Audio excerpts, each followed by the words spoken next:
Hello बच्चों and welcome to study with Unique. मैं Subodh sir स्वागत करता हूँ आपका आप ही के प्यारे चैनल स्टडी विद यूनिक पर। और आज इस लेक्चर के साथ हम एक्सरसाइज 1.4 के लिए हमें जो एक थ्योरम है जो कि इम्पोर्टेंट है वो लेने जा रहे हैं, ठीक है। और ये थ्योरम आपको एक्सरसाइज 1.3 के बाद और 1.4 के पहले मिलेगा टेक्स्ट बुक में, ठीक है। और ये अपने आप में बहुत ही इंपॉर्टेंट थ्योरम है। ये एक्टिविटी के फॉर्म में बोर्ड में आ चुका है, ठीक है। और कभी कभी प्रूफ करने के लिए भी आ जाता है और इसे कभी भूलना नहीं है क्योंकि ये इंपॉर्टेंट है, सच में इंपॉर्टेंट है, ठीक है। देखिए theorem of areas of similar triangles, ठीक है। अब यहाँ क्या है, हमें ऑलरेडी गिवन होगा कि दो ट्राइंगल सिमिलर है, तब उनका एरिया और साइड्स इनके बीच में कैसा रेशो होता है या कैसा रिलेशन होता है ये देखेंगे, ठीक है। देखिए when two triangles are similar the ratio of areas of those triangle is equal to the squares of their corresponding sides। मतलब उनकी जो करस्पॉन्डिंग साइड्स है, ठीक है, उसके स्क्वायर के इक्वल है उसके एरिया का रेशियो, उन दोनों ट्रायंगल्स के एरिया का रेशियो। अब विच मीन्स यहां मैं देखो अभी फिगर निकाल लेता हूं हाथों हाथ। देखिए ये दो ट्रायंगल सपोज सिमिलर है, ठीक है।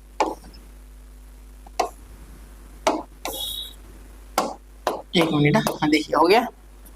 अब देखिए इसमें सपोज हाइट बनानी होगी। अब हाइट क्यों बनानी होगी क्यों नहीं वो आगे देखते हैं, ठीक है। फिलहाल नहीं निकाल रहा हूं। ए बी सी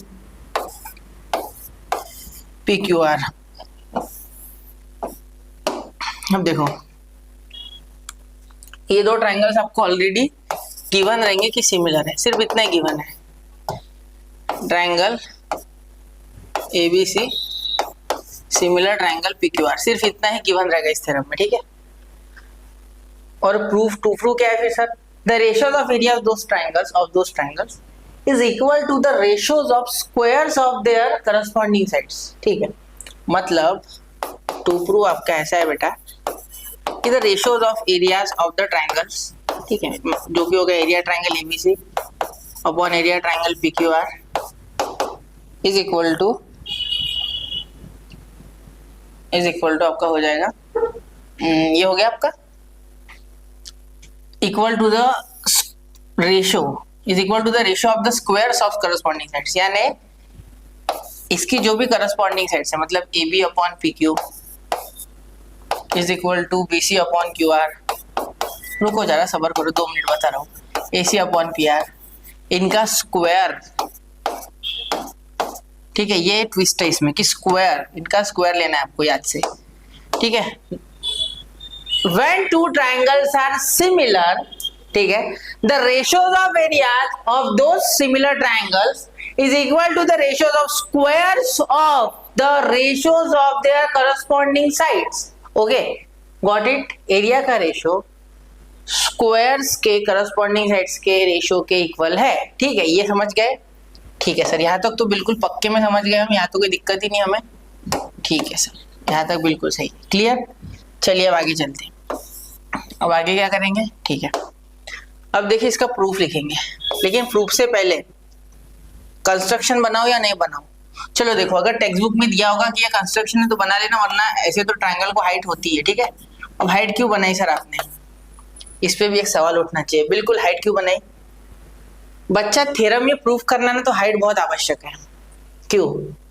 क्योंकि एरिया का रेशियो लेना है, मतलब कहीं ना कहीं मुझे ratios of areas of two triangles की तरफ जाना होगा। एनी टू ट्रायंगल, जो कि हमने फर्स्ट प्रॉपर्टी पढ़ी थी या फर्स्ट थ्योरम पढ़ा था इस चैप्टर में, एक्सरसाइज 1.1 से पहले, याद तो होगा। तो वही यूज करना है यहाँ कुछ ना कुछ, इसीलिए हाइट बहुत इंपॉर्टेंट है, क्लियर। अब थोड़ा सा इसे छोटा करना चाहूंगा मैं, ठीक है। देखो अब यहाँ लिखूंगा मैं, कंस्ट्रक्शन में लिख सकते हैं या नहीं लिख सकते, चलो मैं लिख देता हूँ कंस्ट्रक्शन, ठीक है। क्या कंस्ट्रक्शन किया, क्या बांधकाम किया हमने, AD is perpendicular to BC and PSC is perpendicular to QR। और यहाँ ड्रॉ लिख देते हैं, ड्रॉ शब्द तो बहुत जरूरी है।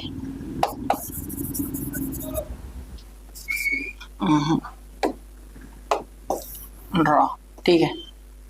चलिए अब प्रूफ देखो, प्रूफ अब कुछ ज्यादा मुश्किल नहीं इसका प्रूफ। देखो सबसे पहले तो रेशोज लेना एरिया का, ठीक है। इसका मीनिंग क्या हो रहा है, देयरफॉर देखो पहले एरिया, पहले तो मैं ये लिख लेता हूँ जो दिया है वो given triangle ABC similar triangle PQR. पहले गिवन को निपटा देता हूँ, कुछ जुगाड़ करता हूँ उसके बाद, ठीक है। इसे लिख दूंगा मैं गिवन, क्या लिख दूंगा, गिवन। देखो जरूरी बिल्कुल नहीं है कि आप टेक्स्ट बुक का सीक्वेंस फॉलो करो प्रूव करते समय। आप आपके मन का सीक्वेंस बना के, मतलब यहाँ टेक्स्ट बुक में शायद कहीं बीच में, ठीक है, और यहाँ मैं पहले लिख रहा हूँ, तो कोई आवश्यकता नहीं है, ठीक है। पहले उन्होंने एरिया का कॉन्सेप्ट लिया, मैं पहले जो गिवन है उसको निपटा लेता हूँ, एक बार उसको सिंप्लीफाई कर लेता हूँ, ठीक है। तो अगर दो ट्रायंगल सिमिलर है तो उनका जो साइड्स का रेशियो होगा दैट विल बी इक्वल, ठीक है। तो A B upon P Q is equal to B C upon Q R is equal to A C upon P R. Okay sir, ये क्या हो गया आपका C S S T corresponding sides of similar triangle number 1, इसको number 1 दे दिया मैंने, ठीक है। यहाँ तक तो बात सर एकदम सॉर्टेड है, ठीक है। अब आगे हम लिख सकते हैं, आगे in triangle ABC and triangle PQR, ठीक है, क्या लिख सकते, by ratios of areas of any two triangles by, एक मिनट, ratio of areas of two triangles, या पूरा लिखो, चलो पूरा लिखते हैं, टू ट्रायंगल्स, ठीक है। एरिया ऑफ ट्रायंगल एबीसी, ठीक है, upon area of triangle PQR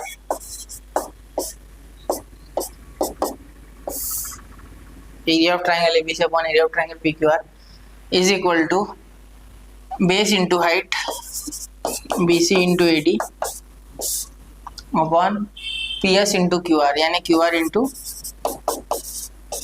PS। ये हो गया नंबर 2, ठीक है। आता है सर, अब सर क्या ये PC अपॉन QR आ रहा है, ठीक है। तो यहाँ AD अपॉन PS को कैसे ना कैसे PC अपॉन QR कर दूँ तो हो जाएगा, बिल्कुल। देखो यहाँ प्रूफ हो चुका है, देखो ये तो आ गया ना, एक साइड आ गया, ठीक है, मतलब बिल्कुल सही है, आप सही दिशा में हो, ठीक है। अब यहाँ BC अपॉन QR मैंने ले लिया है ना, अब यहाँ AD अपॉन PS तो कहीं दिख नहीं रहा सर, तो इसको एलिमिनेट करना पड़ेगा, बिल्कुल। लेकिन इसको ऐसे हटाना है कि यहाँ BC अपॉन QR आ जाए, मतलब मैं करना क्या चाहता हूँ, मेरा टारगेट क्या है यहाँ, या टारगेट या एम जो भी आप बोलो, मेरा टारगेट है कि AD अपॉन PS को मैं BC अपॉन QR के इक्वल कर दूं रेशो के, जिससे कि मैं यहाँ पे AD अपॉन PS को BC अपॉन QR रिप्लेस कर दूंगा, फिर BC into BC BC square, QR into QR QR का स्क्वायर, हो गया खत्म। ऐसे सोचना होता है, ठीक है। चलिए, तो ये टारगेट है अपना, इसे रहने दूं क्या मैं, चलो टारगेट को रहने देते, ठीक है, हैशटैग टारगेट, ठीक है, समझ गए। अब आगे देखना ध्यान से, एक मिनट, थोड़ा सा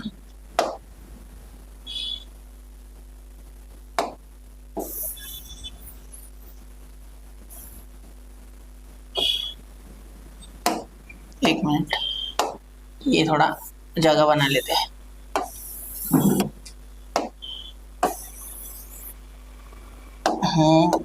ठीक है, चलिए शुरू करें। अब यहाँ तक हो गया, ठीक है, यहाँ तक समझ गए, AD अपॉन PS को रिप्लेस करना वगैरह वगैरह, ठीक है। अब देखिए आगे देखते हैं। अब देखो यहाँ है ना, आपके पास अब दो ऑप्शन है, अगर आप चाहे, ठीक है, तो AD अपॉन PS जो है, ठीक है, इसको आप रिप्लेस करेंगे, ठीक है। AD अपॉन PS को आप BC अपॉन QR से रिप्लेस करने की कोशिश करेंगे, बिल्कुल। तो BC अपॉन QR से अगर रिप्लेस करना है AD अपॉन PS को, ठीक है, तो पहले देखना पड़ेगा कि AD अपॉन PS किस ट्रायंगल की साइड है, किस ट्रायंगल की साइड है, ठीक है। जो मैं बोलता हूँ ना, हर एक चीज का मीनिंग बहुत डेप्थ में होता है, ठीक है। तो देखो AD अपॉन PS जो है, ठीक है, ये छोटे ट्रायंगल में आ रही है, लेकिन दो छोटे ट्रायंगल में देखो, एक ADB में भी आ रहा है और एक PSQ में भी आ रहा है, ठीक है, PQS जो भी आप बोलो, एक ADC में भी आ रहा है और एक PSR में भी आ रहा है। मतलब मैं चाहूँ तो दोनों राइट साइड वाले ट्रायंगल, सॉरी लेफ्ट साइड वाले ट्रायंगल सिमिलर कर दूं, या फिर ये दोनों राइट साइड वाले कर दूं, ठीक है। तो मैं लेफ्ट साइड वाले कर रहा हूँ, ठीक है, आप चाहो तो राइट वाले भी कर सकते हैं, ऐसा कुछ नहीं है, ठीक है। तो मैं यहाँ लिखूंगा, देखो क्योंकि उसमें ही ईडी और पीएस आ रहा है, ठीक है। अब आगे सोचना मत कि ये सर बीसी और क्यूआर आएगा कि नहीं, उसमें उसका लोड मत लेना आप क्या करना, सिर्फ वो जो ट्रायंगल दो टुकड़े होते हैं ना बड़े ट्रायंगल के, उसमें से कोई भी एक साइड के, एक तो लेफ्ट के या राइट के, दोनों उठा लेना, फिर जैसे जैसे सॉल्व करोगे रास्ता मिलते जाएगा, ठीक है, समझ गए। ठीक है, देखो in triangle A B D, ये ए बी डी या A D B, sorry right angle triangle है तो बीच में 90 डिग्री वाला आना ही चाहिए। In triangle A D B and triangle A D B, तो in triangle P S R, P S Q, ठीक है। अब यहां इन दोनों को सिमिलर करना है, क्या करना है, सिमिलर। सबसे पहले तो angle A D B is congruent to angle P S Q, कैसे, A D perpendicular B C and P S perpendicular Q R, ठीक है, हो गया। अब दूसरा, ये तो हो गया ना। अब यहां मैं लूंगा angle A B D, angle A B D congruent angle P S Q, sorry P Q S, क्यों लिया मैंने ऐसा, देखो angle A B D angle P S Q, sir ये कैसे हो गए कॉन्ग्रुएंट, ये तो बड़े ट्रायंगल का एंगल है, तो आपने ए बी सी क्यों नहीं लिया, ए बी डी क्यों लिया।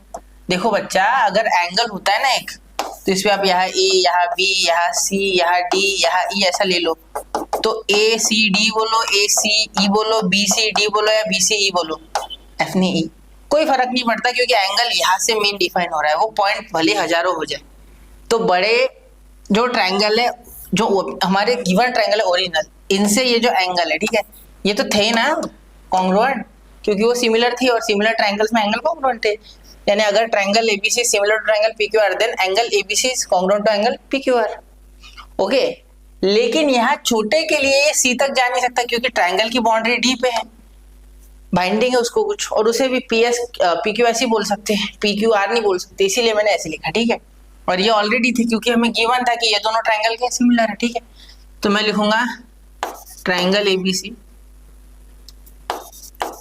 एबीसी सिमिलर ट्रायंगल पीक्यूआर, और यहाँ लिखूंगा CAST, corresponding sides of, sorry corresponding angles of similar triangle, ठीक है। तो therefore triangle ADB similar triangle PSQ AA test या बाय AA टेस्ट भी लिख सकते, ठीक है, समझ गए। तो ADB और PSQ क्या है, सिमिलर है बाय AA टेस्ट, बिल्कुल समझ रहे हो, ठीक है।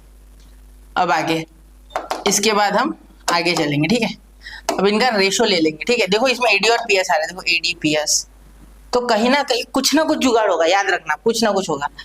तो AD हम तो कर चुके सर, हम पहली बार कर रहे हैं ना, नहीं बात ये नहीं है, देखो मैं आपको एक्सपीरियंस करा रहा हूँ कि कैसे सोचना होता है, ठीक है।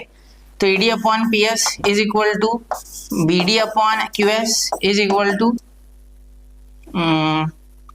AB अपॉन PQ, ये हो गया आपका CSST, corresponding sides of similar triangle, इसको दे देंगे नंबर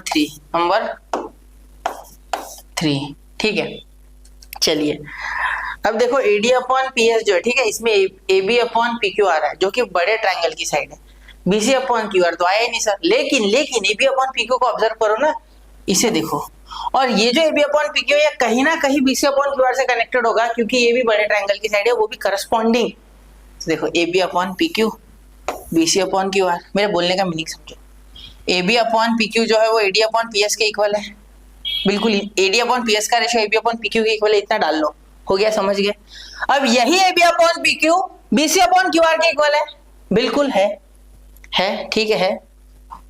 अब इसीलिए हम बोल सकते हैं कि जो BC अपॉन QR है that is equal to AD upon PS, क्योंकि ये और AB अपॉन PQ दोनों के बीच में कनेक्टिंग है, ब्रिज है ये दोनों के बीच का, ठीक है। मतलब A is equal to B is equal to C, therefore A is equal to C, हो गया, बस समझे। थोड़ा सा इसको रिवाइंड कर लेना, एकदम आपके ध्यान में नहीं आएगा, कोई दिक्कत नहीं है, एकदम से नहीं आता, मैं समझ सकता हूँ, ठीक है। चलिए वापस एक बार रिपीट करूंगा, AD अपॉन PS को मुझे BC अपॉन QR से रिप्लेस करना था, ये मेरा टारगेट था, तो मैं कर चुका हूँ, ये अपना टारगेट इसे मिटा रहा हूँ, ठीक है। देखो AD upon PS is equal to AB upon PQ and AB upon PQ is equal to BC upon QR। तो AB upon PQ AD upon PS के भी इक्वल है, BC अपॉन QR के भी इक्वल है। तो क्या AB अपॉन PQ दोनों में कॉमन है, इसका मतलब AD अपॉन PS और BC अपॉन QR भी इक्वल ही होगा। अब पकड़ में आई बात, बिल्कुल सर अब पकड़ में आई है, चमका, ठीक है चमक गया होगा, सोचते हैं ऐसा, ठीक है। चलो आगे देखते हैं, यहाँ तक बात क्लियर है, ठीक है।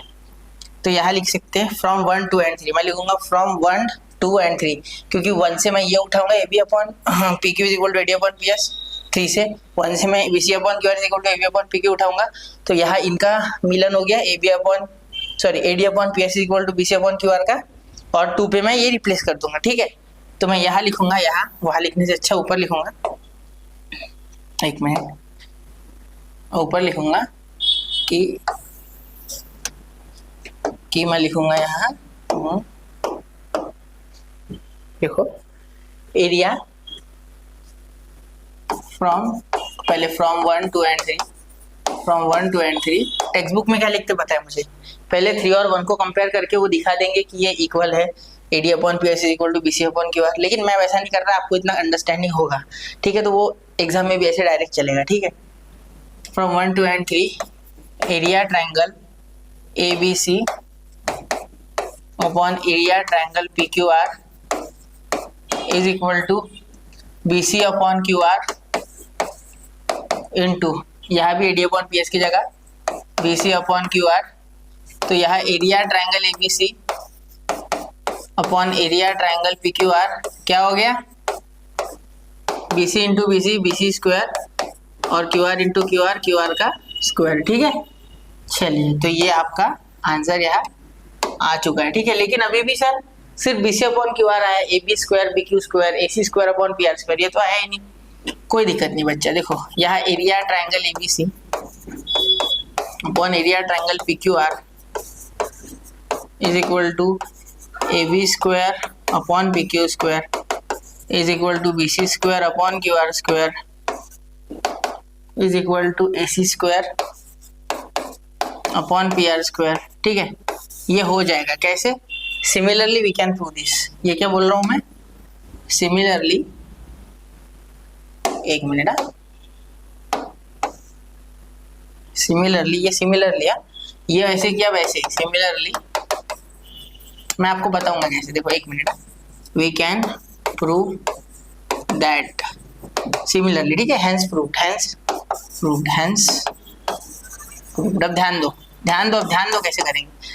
देखो इसी ट्रायंगल को आप है ना ऐसे बनाना, देखो यहाँ ABC और यहाँ PQR है ना, तो इसमें इस पे बना लेना हाइट, ये ऐसे, ठीक है। तब आपको मिलेगा AB square upon PQ square, जो कि पहले, ठीक है। देखो ये, अब इसी में अगर आप ऐसी हाइट बनाओगे AC पे, तो यहाँ मिलेगा AC square upon PR square, बिल्कुल। तो ऐसे सेम टू सेम आपको मिल जाएगा, ठीक है। अलग अलग तरफ से हाइट बनाओ, मतलब अगर एक हाइट ऐसी बनाओगे तो AB अपॉन PQ स्क्वायर, ठीक है। अगर ऐसी बनाओगे तो AC square upon PR square, ठीक है। तो ऐसे अलग अलग आपको हाइट बनाना है कॉन्फ़िगरेशन में, पर आपको मिल जाएगा, चाहो तो आप करके देखना घर पे, ठीक है। चलिए नोट कीजिए, मैं फ्रेम से 1 मिनट के लिए बाहर जा रहा हूँ, 1 2 एंड 3, ठीक है। चलिए, तो आशा करता हूँ आपको ये थ्योरम जो है ये समझ गया होगा पूरा डिटेल में। कोई भी दिक्कत हो तो कमेंट सेक्शन खुला है, आप कमेंट कर सकते हो, मैं आपको रिप्लाई जरूर करने की कोशिश करूंगा, हो सके उतने जल्दी। देखो आप धीरे धीरे मैं कमेंट की रिप्लाई तो देता हूँ, लेकिन दिक्कत कैसे होती है कि ये भी काम वो कमेंट भी, तो थोड़ा मुश्किल होता है मेरे लिए, फिर भी मैं कोशिश करता हूँ, वैसे छोड़ता तो नहीं हूँ कोई चीज़, ठीक है, कोशिश होती है, ठीक है। तो मिलते हैं अगले लेक्चर में, आशा करता हूँ पढ़ते रहेंगे, आगे बढ़ते रहेंगे। जय हिंद, जय भारत।